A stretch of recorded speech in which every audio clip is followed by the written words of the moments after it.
अस्सलामुअलैकुम जी खुशमदीद दोस्तों, मैं हूँ आपका अपना भाई ज़ायद हसन और आप देख रहे हैं मेरा यूट्यूब चैनल ज़ायद चांडियो व्लॉग।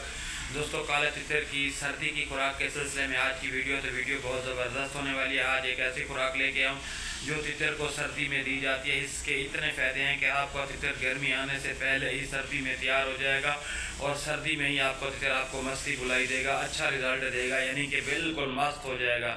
ठीक है, खुराक बहुत ही अच्छी ज़बरदस्त है। थोड़ी महंगी तो है लेकिन इसका रिज़ल्ट इतना है कि एक दफ़ा ये खुराक दो फिर भूल जाओ कि आपका तितर को आपने पूरा साल क्या चीज़ देना है। ये वाली खुराक आपको तितर को आने वाले साल के लिए तैयार कर देगी। ठीक है ना। तो वीडियो शुरू करने से पहले आप तमाम दोस्तों भाइयों से रिक्वेस्ट है, जिन भाइयों ने अभी तक हमारे चैनल को सब्सक्राइब नहीं किया तो फर्स्ट ऑफ ऑल हमारे चैनल को सब्सक्राइब कर दें ताकि इस तरह जो भी नई और मालूमाती वीडियो है आप तमाम दोस्तों भाइयों तक पहुँचती रहे।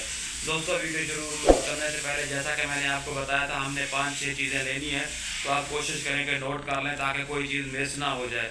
सबसे पहले आपने ले लेने हैं 150 ग्राम बादाम, अच्छे वाले ले लेने हैं। ठीक है, कागजी बादाम या कोई अच्छे। ठीक है, उसके बाद आपने ले लेने हैं 20 ग्राम पिस्ता।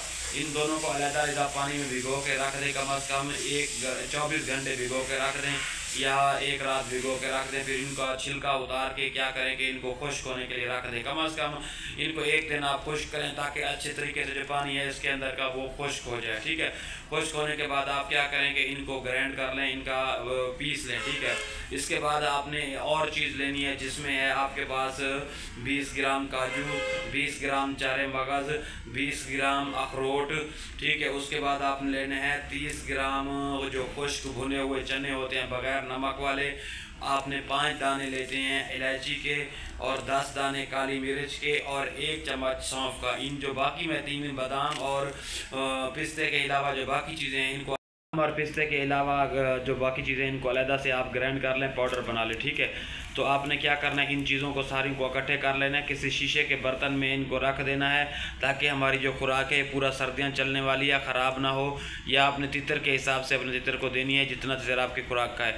खुराक बनाने के बाद आपने कोशिश करनी है कि इसमें बकरी का दूध के ना आप 2 से 3 कतरे डालें ताकि गोली बन जाए, डली बन जाए, और अपने तितर को 2 से 3 या 4 जितना आसानी से खा सके वो गोलियाँ दें। आपका तितर रॉकेट बन जाएगा। भाई मैं कहता हूँ कि आपको इतना रिज़ल्ट देगा कि अब बड़े बड़े शौकीन हज़रात आपसे पूछेंगे कि यार आपने इसको क्या ऐसी चीज़ दे दी कि ये जो है ना चुप होने का नाम भी नहीं ले रहा।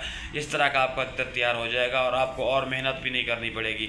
चीज़ें मैंने आपको जो तफसील से बताई हैं वो वाली लिखनी है। ठीक है, तरीका भी वही रखना है। तो फिर देखें रिज़ल्ट किस तरह का मिलता है। हमारी जो भी वीडियो होती है, जो मालूमाती होती है, और पहले हम अपने परिंदों पे इस्तेमाल करते हैं फिर आपको देते हैं। ऐसे नहीं होता कि पहले आपको बता दें।